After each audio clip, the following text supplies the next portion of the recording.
السلام عليكم، واش راكم حبابي؟ ان شاء الله تكونوا كامل بخير ومهنيين وبصحه جيده.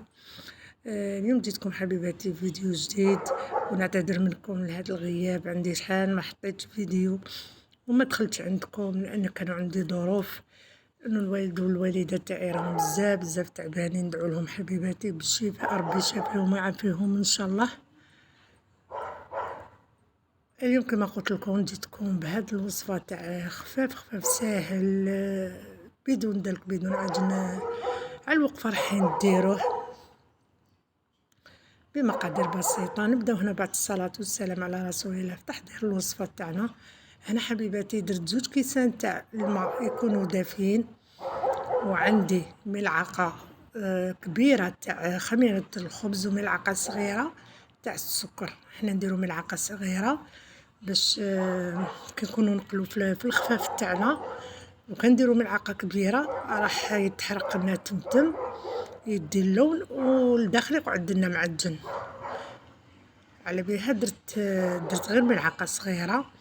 ونضيف حبيباتي بعد ما خلطت هذيك الخميره مع الماء، راح نضيف 2 كيسان تاع الفارينه ونخلط الخليط تاعي مليح. من بعد نغطيه ونخليه يتضاعف الحجم ديالو او يخمر.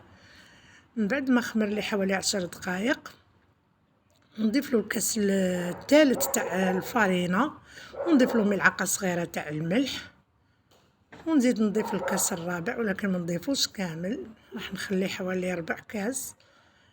ندخلوا لي تسمى 3 كيسان وغير 4 كيسان غير 4 اللي دخلوا لي تاع الفارينه في هذوك 2 كيسان تاع الماء.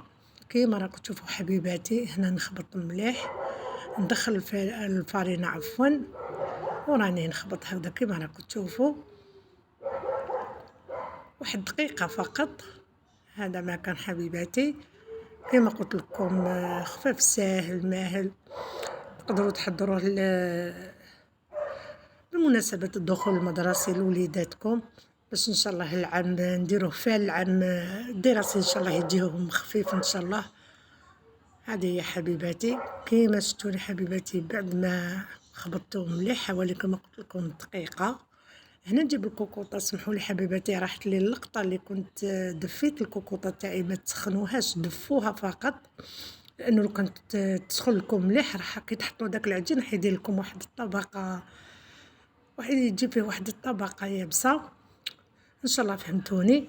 دفوها فقط، من بعد دهنوها بشويه تاع الزيت. نفرغ الخليط تاعي او العجين ديالي ونغلق عليه هكذا في الكوكوطه حبيباتي، ونحي هذيك الصفاره ونخليه راح يخمر لي عفوا راح يخمر لي تمتم، ماحش يطول لي في عمليه التخمار.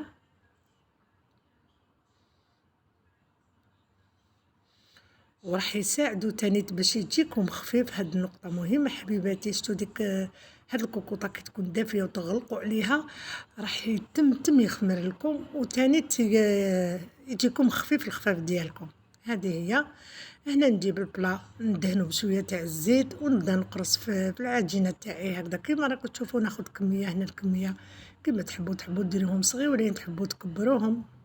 انا هنا درتهم متوسطين. انا هاد الكميه تاع 2 كيسان تاع الماء كبار خرجوا لي حوالي 13 حبه. نتوما تحبوا تقللوا ولا تكثروا، تصغروا الكاس ولا تكبروا الكيله كيما. هذه هي حبيباتي. هنا راني نشكل في العجينه تاعي هكذا. كل ما تجوا تاخذوا شويه من العجين دهنوا يدكم، لانه شوفوا هذيك الخفه تاع العجين تاعنا هي اللي راح تمدنا داك الخفاف يكون منبل ويكون خفيف ويجينا من الداخل مهوي، ماحش يجينا مدكس، لانه العجينه تاعنا راهي مطلوقه. هذه هي. حتى نكمل كما قلت لكم حبيباتي كامل الكميه اللي عندي، نشكل كامل هاد الكرات من بعد باش نروح نقليه.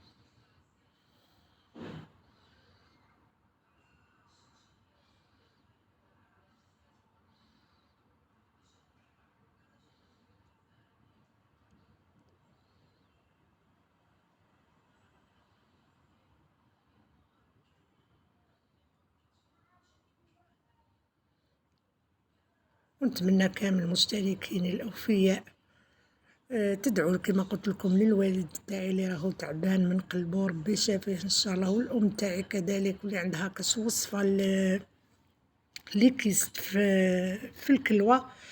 يقولها لي في كومونتير، ربي يجازيكم ان شاء الله، لانها بزاف راهي تعاني من هاد المشكل هذا.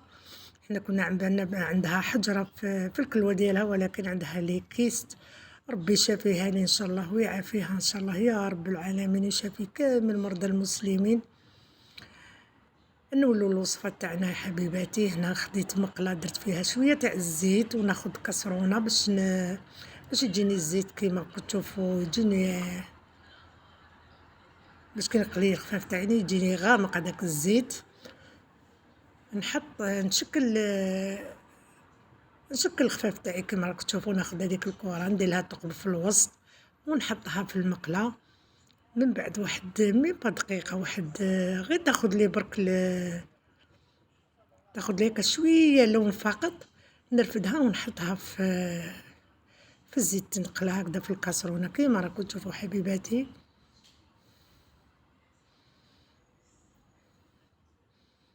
هكذا، والنار حبيباتي ما تقووهاش، راح يتحمر لكم من فوق ويقعد لكم معجن لداخل. كيما راكم تشوفوا انا درتو على نار متوسطه. هذه هي. هنا راني نقلي ونزيد ندير حبه تاع الخفاف نديرها في المقله.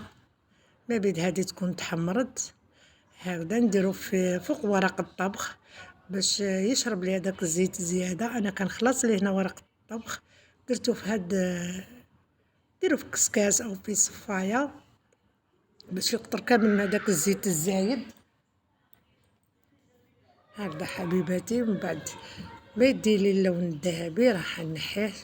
شوفوا ما تخلوش حتى يحمر لكم،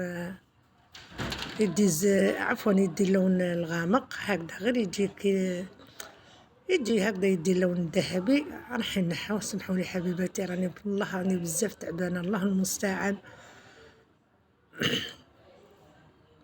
هكذا حتى نكمل كامل الكميه اللي عندي. شوفوا حبيباتي يجي واحد الخفاف.